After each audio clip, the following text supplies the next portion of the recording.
It was one of those cold Monday mornings when the glass towers of the city glimmered under the rising sun, and people hurried like clockwork through the marble floors of Crosswell Enterprises, the largest financial firm in the city. At the top of that empire sat Ava Crosswell, a billionaire CEO known for her brilliance, precision, and intimidating presence. She was a woman who built her life on numbers, success, and power, but beneath the designer's suits and calm smirk, there lingered a loneliness she'd never dare to show. That morning, she was about to learn that true wealth doesn't always wear an expensive watch. Sometimes, it wears worn-out shoes and carries a mop.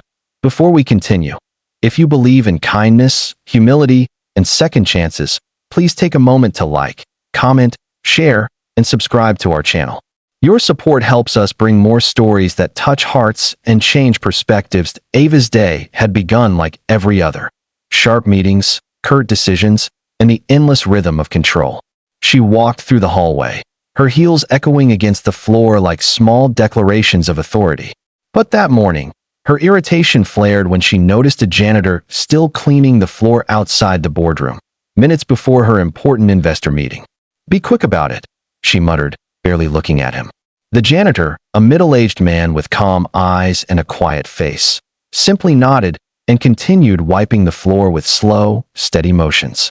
There was something strangely peaceful about him, as if he moved through life with no hurry, no bitterness, no need to prove anything. When the meeting ended successfully, Ava found herself walking back through that same hallway, where the janitor was still working, humming softly under his breath. Something about his composure, in a place where everyone rushed to impress, almost irritated her. "You seem very content with your mop," she said sharply, half mocking, half curious. "Tell me, Mr. Janitor, do you have any advice for someone trying to make millions?" She laughed as if it were a joke, because for her, it was. A billionaire asking a janitor for financial advice was a punchline in her world. But the man looked up with a gentle smile, and his first words made her heart beat slow. "Stop trying to make millions," he said quietly, "and start trying to make meaning." Ava froze, her laughter dying in her throat. No one had ever spoken to her like that, not in years. She forced a smirk. "Meaning doesn't pay the bills," she replied. But the janitor's calm gaze didn't waver. "Neither does emptiness," he said softly. "I used to think like you once. I had more than I needed, but it cost me everyone I loved.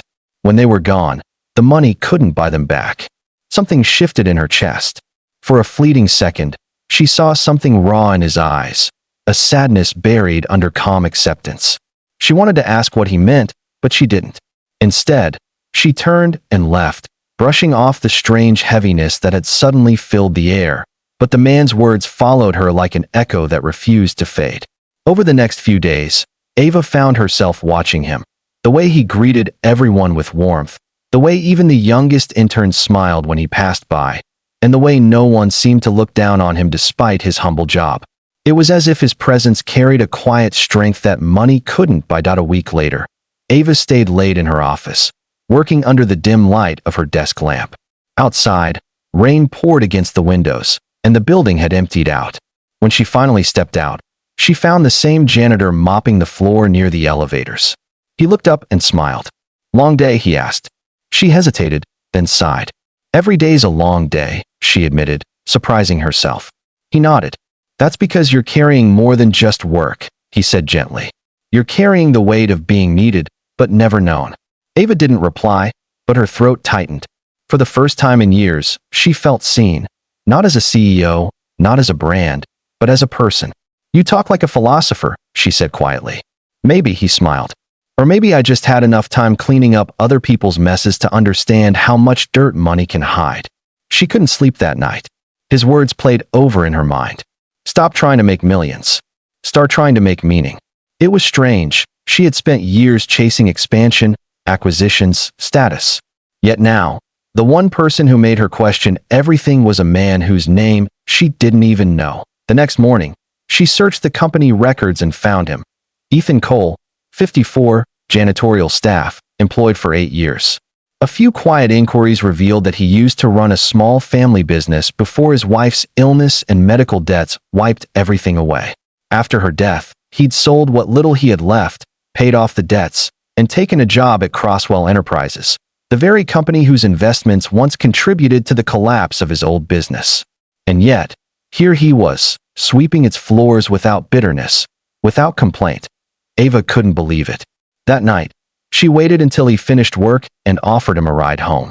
He refused politely, saying he preferred to walk. Against her instincts, she followed him from a distance, curious. He walked through narrow streets, stopping at a small soup kitchen where he volunteered every night, serving food to the homeless before heading to a tiny apartment above an old bookstore. Watching him smile and laugh with people who had nothing, Ava felt something stir inside her, a kind of shame mixed with admiration. He wasn't rich in money, but his life was full of something she had lost long ago: peace. Over the next few weeks, their paths crossed more often. Ava began asking questions, not about business, but about life. She learned that Ethan had once been a father too, but his son had passed away in an accident years ago. That pain, he said, had taught him that life's real currency is time, who you spend it with, and how you spend it. Money can add years to your life, he told her one evening, but only meaning can add life to your years. Slowly, Ava began to change. She started treating her employees differently, taking time to listen, to appreciate, to understand. The atmosphere in the company shifted. People smiled more, worked harder, stayed longer, not because they feared her, but because they felt seen. Ethan's quiet influence rippled through the walls of that skyscraper, without him even realizing it. One day, the board proposed laying off several janitorial staff to cut costs. Ava surprised everyone by rejecting the proposal. "If we can't afford the people who keep our floors clean," she said firmly, "then we don't deserve to stand on them." It was the first time anyone had heard her voice tremble with something that wasn't anger. It was conviction. Weeks later, Ava invited Ethan to her office. He walked in with his usual modest smile. She looked at him and said, "You once gave me advice that changed how I see everything. I asked for financial wisdom and got something far greater. I want to do something for you." But Ethan shook his head. "You already did," he said quietly. "You listened." Tears filled Ava's eyes, the kind she hadn't allowed herself in years. "Then let me do one more thing," she said softly. "I want you to run our new community outreach program. Full salary, full authority. Help us build something that matters." Ethan hesitated, then nodded slowly, his eyes glistening. "Then let's make meaning," he said. Months passed, and the company began funding schools, shelters, and job training programs. For the first time, Ava felt proud, not of her wealth, but of what it could do. She still worked hard, but now she understood why. Her nights were no longer sleepless. Her days were no longer empty. She often visited Ethan's small apartment. Now surrounded by children's laughter from the neighborhood, he helped uplift. One evening, as they watched the sunset from the rooftop, Ava said, "You know, when I first spoke to you, I thought you were just a janitor." Ethan smiled gently. "And now?" She smiled back through tears. "Now I know you were the richest man in the building."